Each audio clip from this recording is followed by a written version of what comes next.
And joining me now to discuss my open and more, Fox News contributor Dan Bongino. Good evening, Dan. Did you ever think after you left the NYPD that we'd get to the point we're at now?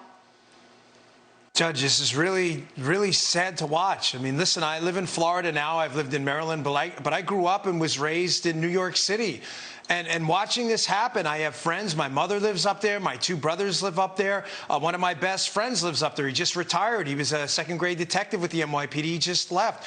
To watch America's, formerly biggest, safest big city just collapse into shambles and chaos in just a few years is really gut-wrenching. I mean, it's really hard to watch. And that it happened because of tangible, touchable, material decisions by this complete buffoon, de Blasio, and his brigade of buffoons around him in the city council is disturbing, Judge. I mean, I've said this now 3 times on the network, and I'll say it again on your show, and I want everyone to listen. If you were trying to destroy New York City, intentionally trying, like Dark Knight Gotham Bane style or something, would you do anything different than de Blasio's doing now?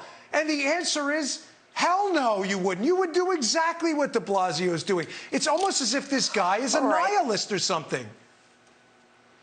Well, let's talk about the fact that this week he painted a mural on the street, Black Lives Matter, in front of Trump Tower on Fifth Avenue. And, this is how he spends his time.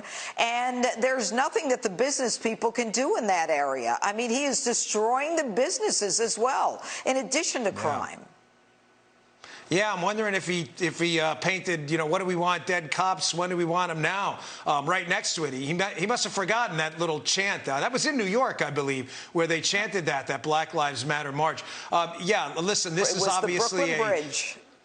The Brooklyn Bridge, yeah, this is obviously a petty, pathetic move by a failed mayor. But, Judge, he's done real things. I said that before. I don't want this to just be, a rant by me. He's done real things that have cost people their lives. Black, Hispanic, and white residents of New York City. Disbanding the anti-crime unit. Judge, you realize most of the self-observed crime by police officers, where they see it, is not by uniformed police officers. Why? Because you don't commit a crime in front of a uniformed cop.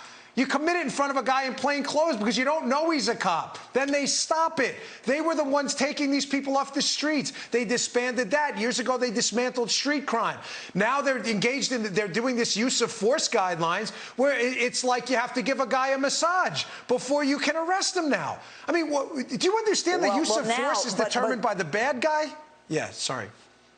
Well, not only that, but my understanding is you'll never see a resisting arrest charge again in New York City, according to the cops that I've spoken with, because they're not going to fight with them to arrest them. They're going to basically say, you want to put your hands behind your back? If the guy says no, they're not going to chase him. They're not going to cuff him. The guy's going to get away. I mean, it's almost like an invitation to tea. Do you mind putting your hands behind your back? It's ridiculous. Let's talk about the fact that de Blasio's got just 1.5 years left. Go ahead. Yeah, you're right. And if I may sarcastically correct you, just kind of jokingly, it's not that they're not going to fight with them because they don't want. They're not going to fight with them because they can't. The use of force guidelines they have out now are utterly absurd. Grab them by the wrist. You can only hold an arm. You're not allowed to use any kind of a body weight restraint. Do you ever have any idea how absurd? I spent decades of my life in control tactics in the Secret Service and the NYPD. When someone doesn't want to be arrested, I'm not kidding. I know we're short on time. I watched a 12-year-old girl in a Brooklyn hospital nearly take out 2 ESU cops, SWAT cops in New York, because she did not want to be taken. That's not a joke. And it was not a reflection on the cops. She did not want to be taken. She was a 12-year-old girl. They had to restrain her.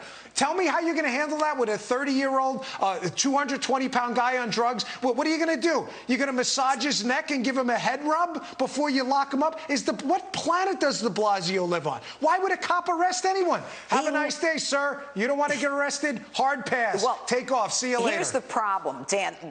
The problem is that in light of all these new guidelines, they've done absolutely no teaching. That none of them know what they're supposed to do. They've had no training as to how they're supposed to effectuate an arrest under these new guidelines. That's why there'll never be a resisting arrest charge again in New York City, because they're just going to say, he doesn't want to be arrested. I got to keep going.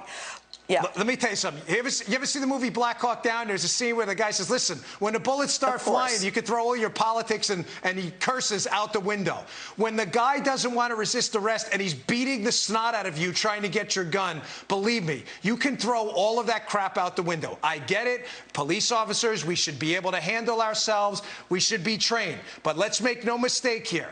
It's the bad guy that determines the use of force, not the cop. If a cop acts out and he does something he shouldn't do, there are CCRB complaints, and some of them will be put in jail, like the guy in the George Floyd case. But the bad guy determines the use of force, and when you're fighting for your life, you can throw all that fancy crap and training manuals, you can throw it right in the damn toilet bowl and flush it, because you're going to survive and go home to your kids first. And telling a cop to do all this crap is nonsense. Dan, he's got a year and a half left. What's going to happen? Yeah. What's going to happen is New York is going to continue to descend into chaos. A lot of people can die in a year and a half. And make no mistake, this guy has blood on his hands. And I don't say that lightly on national television. He absolutely has blood on his hands. There is no doubt about it. All right. Dan Bongino, thanks so much for being with us. Much more tonight, including an